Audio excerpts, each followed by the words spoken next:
на Госан Мицковски.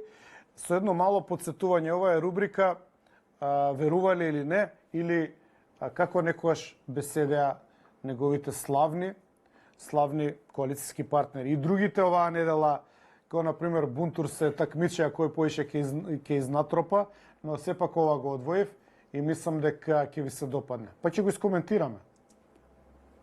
Но тука во тие преговори се договори. Чекайте малку. Ама ако немаше председател на Државна изборна комисија, тогаш ќе немаше пред промената на името. Референдум. Не само Значи вие го бранителот на промената на името. Да се довршам после. Ајде, да. Ајде па да завршете па Ангело бие после. Значи ова што го зборува Филип е во право, бидејќи ВМРО ДПМН има низа на механизми да го закочат овој процес, кој што тие не ги употребија.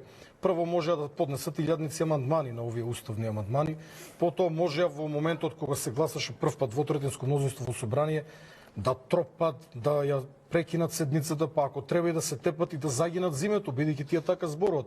Сето тоа е политички како сериозна политичка партија. Тоа сакам да го кажам, тие едно зборува, друго прави. Едно зборува, друго прави. Зборува против договорот, а од друга страна прави се договорот да помине, да не се лажеме. Тоа е она што. Меѓутоа без...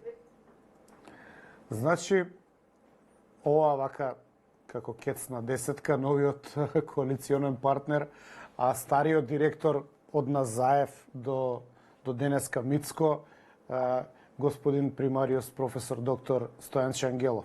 Предпоставам дека више никој нема што не е професор доктор, нели? Сите докторирале. Мислам, нели, знаете, може тоа. Има, го знаете на видео на К15. Ајмо дипломи, тебе зашо ти треба? Нема проблем, цена под маса, договор. Мораш за да напредуваш да имаш, нели, таква диплома од примариус доктор. Академик. Има и академици еден куп. И ја не сум знал дека можело и за академик да се купи диплома, али окей. Така